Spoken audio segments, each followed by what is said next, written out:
बिस्मिल्लाहिर्रहमानिर्रहीम। अस्सलाम वालेकुम। कैसे हैं आप जनाब? खैरियत से? आप ठीक ठाक? एक तो आपका बहुत बहुत शुक्रिया कि आप इतनी दूर से यहाँ आए।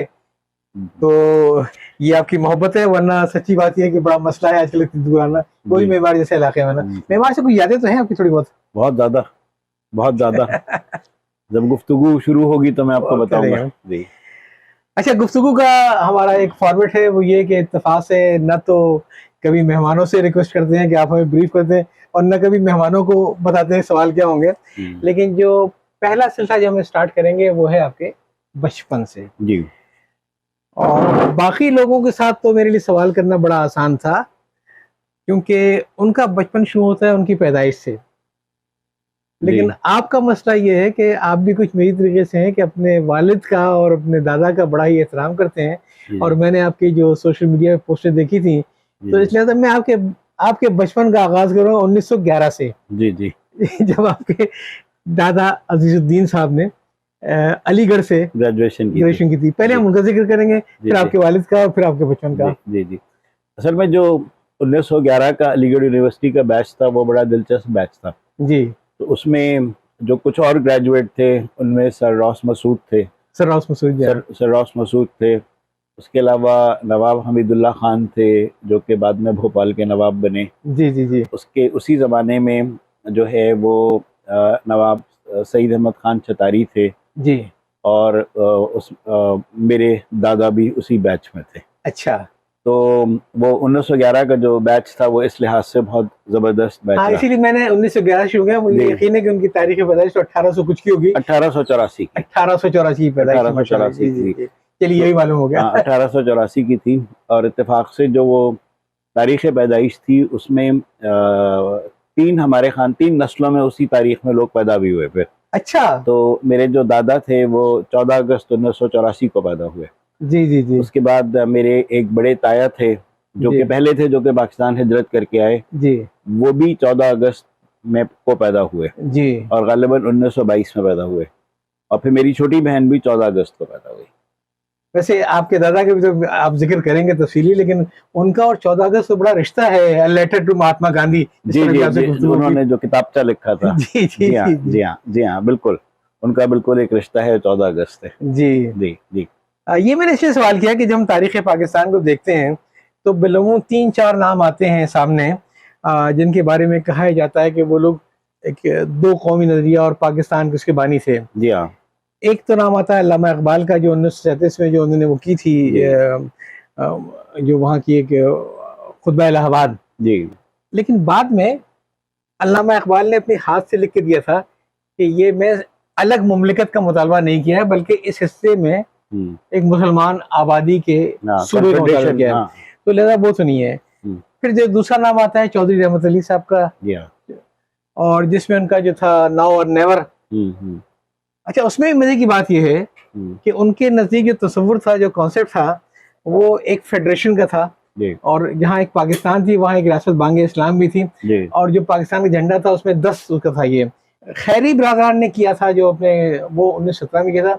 लेकिन जो बड़ी अहम जो चीज़ तारीख में आती है, जिसके ऊपर लोगों को कम नजर गई है, वो 1920 में आपके दादा अजीज साहब का, जो उन्होंने शायद अपने भाई के नाम से वो किताब अपने बड़े भाई के नाम से, अपने बड़े भाई, क्योंकि शायद वो गवर्नमेंट सर्वेंट में थे। लेकिन उसको बाकायदा फिर शाये किया पाकिस्तान की हिस्टोरिकल सोसाइटी वाले ने। उसका बहुत कम तस्करा है जी। तो उसको बताइए सर। वो मेरे जो दादा थे वो असल में यूपी की सिविल सर्विस में थे। अच्छा। तो जाहिर है कि वो ऐसी बात नहीं कह सकते थे, तो उन्होंने एक मतलब एक किताबचा लिखा जिसका नाम था गांधी जी के नाम खुला खत जी, लेटर टू महात्मा गांधी। तो उसमें आखिर में जो है उन्होंने कहा कि भाई अगर ये हालात ऐसे ही रहते हैं तो बड़े सगीर को मुसलमान मेजॉरिटी एरिया में, जिसमें मुसलमान अक्सरियत में है और जो हिंदू अक्सरियत है, उसमें तकसीम कर देना चाहिए जी जी जी। जिसमें फिर ये पूरी यानी कि जो पाकिस्तान के सूबे हैं ये तमाम मौजूद था। मगर वो एक अरसे तक तो जाहिर है वो एक किताबचा था, छपा और किसी और के नाम से था, ख़त्म हो गया। बाद में बहुत बाद में उसके हिस्टोरिकल सोसाइटी ने छापा और बल्कि मेरे वालिद जो थे मरहूम, वो एक दफ़ा हिंदुस्तान गए तो जो जिस रिसाले में छपा तो उसके एडिटर के पास गए, जो कि वो हयात थे, और उनको याद भी था कि ये क्या था। तो अब्बू ने उनसे पूरा लिखवाया भी कि ये इन्होंने लिखा था और अब्दुल कदीर बिलगामी साहब के नाम से शाया हुआ, तो वो लिखवा भी लिया। बाद में मगर उसको कई लोगों ने फिर अपनी किताबों में लिखा, जैसे के अजीज साहब ने लिखा कि history of idea of Pakistan में उसका तस्करा है और बाकी जगह पर तस्करा है, मगर ये दुरुस्त है कि वो किसी टेक्स्ट बुक वगैरह में कहीं नहीं है। मगर जैसे सर सैयद ने भी किया। वो किताब आपके पास अवेलेबल है? जी मेरे पास है, मेरे पास कहीं रखी हुई है। आप उसको शाये करवाएं, और कुछ पीडीएफ का है तो वो एक तारीख का हिस्सा है ना। हाँ। अगर आप सामने नहीं लाएंगे तो फिर कौन सामने लाएगा? नहीं, आपकी बात दुरुस्त है, मेरे पास कहीं रखी हुई है वो। और मैंने बड़ी कोशिश की थी नेट के जाके सर्च करने की, कहीं से मिल जाए मुझे। हाँ। और गूगल बुक्स पे उसका जिक्र था। हाँ। लेकिन जाहिर एक आध पेज से वो किताब पूरी नहीं मिल रही। मेरे वालिद की लाइब्रेरी में है और मैं बल्कि किसी दिन उनके घर जाऊंगा तो वहां से निकाल लूंगा, तो वो है, यानी कि वो आना चाहिए। हाँ, तो भारत मेरे दादा ने एक ये स्टेप लिया, मगर वो पाकिस्तान आई नहीं, मतलब जब 47 में। हाँ, दूसरा सवाल मेरा ये था कि उन्होंने इतना काम किया लेकिन वो आई नहीं, ज्यादातर लोग उसमें असल में ये है कि मैंने एक दफा अपने वालिद से सुना कि 3 जून को जब ये हिंदुस्तान की तकसीम का ऐलान हुआ तो अलीगढ़ में जो कई मुसलमान, और अलीगढ़ उस जमाने में इंडिया में एक सेंट्रल जगह थी। जी बिल्कुल। तो वो और हैपनिंग एक प्लेस जो होती है वो थी, तो उसमें मेरे दादा और उसमें नवाब छतारी साहब जो कि उस वक्त हैदराबाद में थे, और उसके बाद साथ साथ में नवाब मोहम्मद इस्माइल खान साहब और कुछ और लोग, ये सब जमा भी हुए, और उसी में ये फैसला भी हुआ कि हर एक पाकिस्तान नहीं जाएगा। अच्छा। और कुछ लोग रहेंगे यहाँ पे, और खैर उस वक्त किसी के जहन में था भी नहीं कि तकसीम इस तरह से होगी कि आप आज जा भी नहीं सकेंगे। उस जमाने में लोगों का ये ख्याल था कि वो इस तरह की तकसीम होगी कि जैसे अमेरिका और कनाडा किया। तो मेरे जर्मनी और फ्रांस। हाँ, तो मेरे दादा जो थे वो उन्होंने उसी वक्त फैसला किया कि वो हिंदुस्तान में ही रहेंगे, और उस जमाने में ये भी था कि यूनिवर्सिटी में बहुत चैलेंजिंग सिचुएशन थी। जी, वो वाइस चांसलर बने थे बाद में। जी, तो वो उस जमाने में उन पे एक, यानी कि यूनिवर्सिटी पे कि इल्जाम बल्कि लगाया जाता था कि इसने तो पाकिस्तान बना दिया, मुसलमान पाकिस्तान बना दिया, और यानी कि यूनिवर्सिटी की एग्जिस्टेंस पे क्वेश्चन मार्क थे। तो बहुत सारे लोग जो यूनिवर्सिटी को साथ देने के लिए रुके, उसमें मेरे दादा भी थे, और वो वहीं पे रुके, और बाद में जो उसके कॉन्वोकेशन पे जिसमें नेहरू खुद आए थे और नवाब इस्माइल खान साहब उनको लेकर आए थे, उस जमाने में मेरे दादा थे, और बल्कि किसी ने नेहरू से कहा भी कि आप तो उस यूनिवर्सिटी में जा रहे हैं जिसने पाकिस्तान बना दिया। तो नेहरू ने जवाब दिया कि अगर कोई ऐसी यूनिवर्सिटी है हिंदुस्तान में जो कि एक मुल्क बना सकती है तो उसको हिंदुस्तान में ही रहना चाहिए। वाह।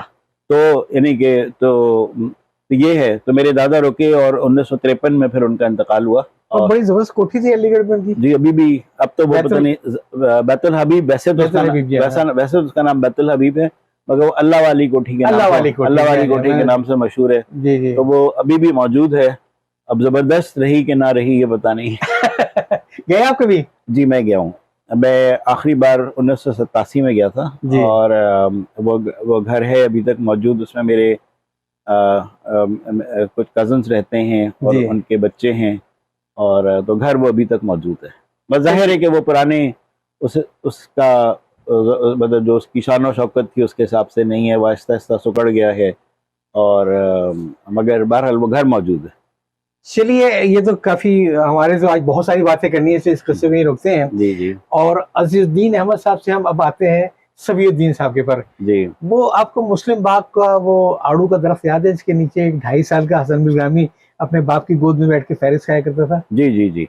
मैंने वो आड़ू नहीं, वो असल में अखरोट का दरख्त था, और वो हमारे लॉन में लगा हुआ था। अच्छा। तो हम अक्सर सुबह नाश्ता उसके नीचे करते थे। अच्छा अच्छा। तो मुझे अभी भी जो बाहर नाश्ता करने की मेरे जो एक तबीयत में मेरे वो है, तो वो उसी ज़माने की याद में है। तो जब मैं ऑस्ट्रेलिया जाता हूँ तो मैं कैनबरा में अपने घर के बरामदे में बैठ के नाश्ता करता हूँ। अच्छा, रोज। अच्छा। और तो उसमें ही तो मुझे बड़ा मज़ा आता है, और मेरी बहुत यादें हैं उस दरख्त से, उसके नीचे बैठ के नाश्ता करने की और बातें करने की। हम पहले आपके वालिद साहब के बारे में बात करें, 91 साल की उम्र पाई थी माशाअल्लाह ने। जी। तो उनकी जरा तालीमी बैकग्राउंड, और वो वहाँ से उठे हिंदुस्तान से और सीधा आए हिंदू बाग के अंदर, तो ये सफर बताइए, क्या तालीम हासिल की? अब्बू जो थे वो उन्होंने जियोलॉजी में अलीगढ़ यूनिवर्सिटी में बीएससी किया था, और उस जमाने में नया नया डिपार्टमेंट शुरू हुआ था। और तो अब मेरे दादा जो थे वो यूपी में डायरेक्टर ऑफ इंडस्ट्रीज भी रहे थे, तो उनको कुछ माइनिंग और इसका पता था, तो उन्होंने भी मेरे वालिद को इनकरेज किया, तो उन्होंने जियोलॉजी में बीएससी किया। अच्छा। और उसके बाद जब उन्होंने बीएससी किया तो पार्टीशन हो चुका था, तो मगर मेरे वालिद का जो दाखिला था वो Indian school of mines Dhanbad में हो चुका था। अच्छा। तो अब वो इंडियन स्कूल ऑफ माइंस जो है वो IIT धनाबाद है। अच्छा अच्छा। तो मेरे वालिद वहाँ पे गए पढ़ने के लिए, 3 साल का उसका कोर्स होता था, और फिर उन्होंने किया। फिर जब अब्बू ने ग्रेजुएशन की तो उनको वहाँ पे 1-2 मुलाजमतें भी मिल गई फ़ौरन, क्योंकि इंडियन स्कूल ऑफ माइंस जो है वो बहुत ही प्रेस्टिजियस है। तो अब्बू ने कुछ सोचा वोचा और उसके बाद उन्होंने फैसला किया कि वो पाकिस्तान आएंगे। तो वो एक ग्रेजुएशन के कोई 1.5 हफ्ते बाद पाकिस्तान हिंदुस्तान रहे, और उसके बाद वो सीधा उन्होंने ट्रेन पकड़ी और लाहौर। अच्छा। और लाहौर में जो है वो उनके एक मामू थे, उनका नाम था फसीह साहब। तो प्रोफेसर फसीह कराची यूनिवर्सिटी में केमिस्ट्री के प्रोफेसर भी रहे, और उनका एक एजाज़ ये है कि उन्होंने कराची यूनिवर्सिटी की ही लेबॉर्ट्री में नाफ्थलीन और फिनोफ्थलीन का सिंथेसिस किया दुनिया में पहली बार। अच्छा। तो यानी कि वो सलीमुज़्ज़मा साहब के हम असर थे जी, और डॉक्टर अता के असातिज़ा में थे। अच्छा अच्छा जी। अच्छा। तो वो फसीह साहब जो थे वो उस ज़माने में गवर्नमेंट कॉलेज लाहौर में पढ़ा रहे थे, और तो उनका जो हॉस्टल था यूइंग हॉल, उसके रूम नंबर 1 में रहा करते थे। सही। तो अब्बू का पहला क़याम जो था वो यूइंग हॉल में रूम नंबर 1 में था। हाँ। और उसके कई सालों बाद, यानी कि इनफैक्ट उसके 30 साल बाद एक दफ़ा मैं लाहौर गया, तो मेरे हसन अफजाल के साथी थे जो किंग एडवर्ड्स में पढ़ रहे थे, वो यूइंग हॉल में रह रहे थे। जी। तो मैं अपने जिस दोस्त के पास ठहरा, वो रूम नंबर 1 में रहता था। सही। तो मैं भी उसी कमरे में जाके रहा। हाँ, वो तो अभी बातें होंगी आपके तो केट कॉलेज में। हाँ, तो वो उन्होंने, मेरे वालिद जो थे वो उन्होंने यूइंग हॉल में रहे एक आध हफ्ता, और उस एक आध हफ्ता जो उनका पहला था उसमें उनकी लाहौर में मतलब कई लोगों से मुलाकातें हुई, कुछ लोग आए हुए थे, कुछ जा रहे थे। तो वहीं पे उनकी मुबश्शिर हसन साहब से भी मुलाकात हुई, डॉक्टर मुबश्शिर हसन, इकोनॉमिस्ट। जो हाँ वो असल में इंजीनियर थे। अच्छा अच्छा। हाँ, तो उनका भुट्टो के दौर में थे वो। हाँ, तो उनका फसी मामू, मैं भी यानी कि थे तो मेरे वालिद के मामू, मगर मैं भी मामू कहता था, तो फसी मामू के पास आना जाना था। अच्छा तो अच्छा। अब्बू की भी उनसे मुलाकात हुई, और हाँ। वो उनसे कुछ ना कुछ ताल्लुक जिंदगी भर कायम रहा। जी। तो ये एक आध हफ्ता रहे, और फिर मेरे बड़े ताया जो थे मिराजुद्दीन साहब, वो कराची आ चुके थे, तो ये उनके पास आए। तो आने से पहले ही अब्बू ने अपने लिए इधर उधर कुछ इंतजाम करके रखा हुआ था कि कहाँ जाना है, कहीं जाना। तो उसी में एक मुस्लिम बाग का ऑप्शन था, जो ज़माने हिंदू बाग था, जो ज़माने में हिंदू बाग था। जी। तो यानी कि कोई आने के कोई 1-1.5 महीने बाद ही ये हिंदू बाग आ गए। यानी उस दौर में लोग तो आज जाते हुए डरते हैं बलूचिस्तान में। जी जी। और नहीं, वो बहुत अच्छा वक्त था, और उस वक्त ऐसी कोई मसले नहीं थे, कोई कुछ नहीं था, बहुत लॉ एंड ऑर्डर की कोई सिचुएशन नहीं थी। तालीम का उनका मुकम्मल कीजिए आप। तो फिर वो मुस्लिम बाग आए, और फिर कोई 2 साल रहे, और फिर उनको मतलब शौक था पढ़ने का, तो उन्होंने यूनिवर्सिटी ऑफ मैनचेस्टर गए, वहाँ से उन्होंने डॉक्टरेट की। जी। फिर वो वापस मुस्लिम बाग आ गए। अच्छा, फिर 2 साल बाद ही उनको दोबारा से एक फुल ब्राइट स्कॉलरशिप मिला। जी। तो फिर वो यूनिवर्सिटी ऑफ मिनेसोटा गए, और जहाँ पे एक ज़बरदस्त पाकिस्तानी स्टूडेंट्स की एक वो था ग्रुप बना हुआ था, जिसमें डॉक्टर जो इस्लामिक फाइनेंस में उन्होंने बहुत काम किया, सऊदी अरब में थे, अभी मुझे नाम याद आएगा, मैं आपको बताऊंगा। उसके बाद हाफिज सादिक हुसैन साहब जो कि मेमार के थे, आबिद जैदी साहब जो कि आर्किटेक्ट थे, डॉक्टर जहीर जो कि कराची डॉ मेडिकल कॉलेज में सेक्रेटरी के प्रोफेसर थे, उनकी बेगम डॉक्टर सईदा बेगम, ये सब उनके वो थे, साथी थे जी। और तो ये तमाम लोग जो थे, फिर अब्बू ने उसके 1 साल बाद वो उन्हीं के प्रोफेसर ने मिनेसोटा में उनको हार्वर्ड भेज दिया। तो उन्होंने एक दूसरी पोस्ट डॉक्टरेट की हार्वर्ड से जाके। अच्छा। और फिर वो मुस्लिम बाग वापस पहुंच गए। क्या उनको नेशनलिटी नहीं मिली अमेरिका या बरतानिया की? उन्होंने दोनों जगह नहीं ली। उस जमाने में इंग्लैंड में 1 साल पे नेशनलिटी मिल जाती थी। जी जी जी। उस जमाने में इंग्लैंड में थे, तो उन्होंने कहा, वो कनाडा में से एक आदमी भी आया कैनेडियन हाई कमीशन से, जो कि रिक्रूट कर रहा था पाकिस्तानियों को, और उन्होंने कहा भी इनसे कि with the British degree in geology sky is the limit in Canada. तो उन्होंने इनके पासपोर्ट पे एक वीज़ा भी लगा दिया, मगर खैर ये नहीं गए। इनके कुछ दोस्त जो थे, 1-2 दोस्त, वो उस जमाने में इंग्लैंड से कनाडा माइग्रेट हुए। बरतानवी पासपोर्ट छोड़ के मुस्लिम बाग आ गए वो। जी जी। उन्होंने 1 साल में ब्रिटिश पासपोर्ट मिलता था, वो नहीं लिया, जबकि इंग्लैंड में 4 साल रहे। 2 साल में जो है वो यूएस की नेशनलिटी मिलती थी, या 3 साल रहे, तो इन्होंने कुछ नहीं लिया। और बल्कि बहुत बाद में 2004 में एक दफ़ा मैंने उनसे पूछा कि आपके जहन आपको कभी अफसोस तो हुआ होगा कि अच्छा, उनको हो ना आपको हो गया होगा कि अब्बा अमेरिकन होते हैं, उन्होंने कि आपको अफसोस तो हुआ होगा कि आपने कभी पाकिस्तान क्यों आए, या हाँ, ये तो उन्होंने कहा नहीं, जिस दिन मैं पाकिस्तान जा रहा था मैं सोच के गया था कि मैं 100 साल के लिए जा रहा हूँ। जी माशाल्लाह। यानी कि मुझे जाना ही नहीं है कहीं, तो इसलिए मेरे ख्याल से वो मे भी उनके जहन में था कि एक जगह कहीं जाओ, रह जाओ, वहीं पे बस जाओ, तो उनके जहन में ये काम चल एक रहा सवाल जिसका ताल्लुक आपकी निजी जिंदगी से, हाँ। एक ऐसा आदमी जिसने एक पीएचडी किया, 2 पीएचडी किया, ठीक है, उसने अपनी माँ के कहने के ऊपर एक ऐसी लड़की से शादी की जिसको उसने कभी देखा भी नहीं था, जी जी जी, जो दुश्मन मुल्क में थी, जी जी, और उन्होंने, आपकी वालदा ने जो गालबन जो करीब तीन बड़ा शहर देखा था वो अलीगढ़ देखा था। जी हाँ, जी हाँ। कैसे अल्लाह मियां ने जोड़ी मिलाई? उस जमाने में ऐसे ही शादियां होती थी, यानी कि मतलब वो बाज़ जगह तो मेरे ख्याल से रस्मन बता दिया जाता था कि तुम्हारी शादी तय कर दी है, उस तारीख को होगी। बाज़ जगह जो है वो मतलब दो पीएचडी करने के बाद नहीं, अम्मी ने अब मेरे वालिद का हमेशा से ख्याल था कि मेरी दादी की मर्जी से शादी करेंगे। अच्छा, तो उन्होंने मेरी दादी पे ही छोड़ दिया था। हाँ। तो उन्होंने, जो मेरी दादी थी, उन्होंने शादी तय कर दी, मतलब पूछ लिया और तय कर दी, तो इन्होंने कोई वो भी नहीं किया। बल्कि मेरे बड़े ताए की जो शादी हुई वो भी ऐसे ही हुई। तो मेरी दादी ने तय कर दी, और मेरी जो ताई थी उनको निकाह हो गया, उनको उन्होंने ट्रेन पर बैठा के पाकिस्तान रुखसत कर दिया। आपकी वालदा की पैदाइश कहाँ की थी? मेरी उनकी है बाराबंकी की। तो बाराबंकी, जिसमें वो करीब इतनी शहर बढ़ा जाती थी, वो कभी कभार अलीगढ़, वहां से उठ के दूसरे मुल्क अलीगढ़, वहाँ मुस्लिम बाग आना, एडजस्ट कर लिया था अपने आपको? जी बिल्कुल, उन्होंने कर लिया, बढ़ के बड़ी खुश रही वहाँ पे, और अच्छा। उसमें उन्होंने बल्कि एक बहुत भरपूर जिंदगी गुजारी जी। और मुस्लिम बाग बहुत अच्छी जगह थी रहने के लिए, हालांकि वो बिजली वगैरह नहीं थी, मगर बहुत उम्दा जगह थी रहने के लिए। वहाँ पे अच्छे पढ़े लिखे लोग भी रहते थे, और इर्द गिर्द से भी हमें लोग यानी कि आना जाना ये वो सब कुछ रहता था। तो मेरे ख्याल से मेरे वालिदैन ने अपनी ज़िंदगी का बेहतरीन हिस्सा जो है वो मुस्लिम बाग में गुजारा। अच्छा। और बल्कि मेरी वालदा बताती है कि मेरे वालिद जब के बहुत रिटायर, मतलब ज़ईफ़ हो चुके थे, तो अक्सर कहते थे आइए चले वापस हिंदो बाग चले जाते हैं। सब कहते हैं कहाँ क्या बचा है वहाँ पे। मगर वो मेरे वालिदैन ने बहुत उम्दा और अच्छी ज़िंदगी गुजारी माशाल्लाह। बल्कि मुस्लिम बाग में ही लोग आते थे और थे, तो वहाँ पे एक साहब थे अब्दुल गनी खान साहब, उनसे हमारी बहुत ताल्लुकात थे, ख़ानदान के आना जाना था। तो उनकी जो बेटी थी वो डॉक्टर इशरत की अहलिया है, अब वो भी मुस्लिम बाग में रहती थी। अच्छा अच्छा अच्छा अच्छा। जी हाँ, बड़ा अच्छा दौर देखा मुस्लिम बाग। जी जी जी, बहुत ज़बरदस्त, बहुत अच्छा। वहाँ पे उस ज़माने आपने बलूचिस्तान के और भी आसपास के एरिया काफ़ी देखे होंगे। जी जी जी, वहाँ पे बल्कि मुस्लिम बाग के करीबी एक शहर है, अभी भी है, खानोज़ई। तो खानोज़ई के ज़्यादातर लोग जो थे वो हिंदुस्तान में थे तकसीम से पहले। अच्छा। तो तकसीम के बाद जो लोग पलट के आए तो उनमें लातादाद ऐसे लोग थे जो थे, तो पठान उनको पश्तो नहीं आती थी। अच्छा अच्छा। तो वो खानोज़ई में रह गए, मतलब वापस आ गए पलट के। तो उस जमाने में कोई यानी कि कोई ऐसा वो मसला नहीं था। खैर बलूचिस्तान का जो पश्तून बेल्ट, उसमें आज भी नहीं है ऐसा कोई एथनिक मसला नहीं है, मगर बहरहाल उस जमाने में तो बिल्कुल भी नहीं था। सही है सही है सही है। तो क्या क्या देखा आपने उस जमाने में वहाँ पे? वो देखा आपने शीला की जवानी?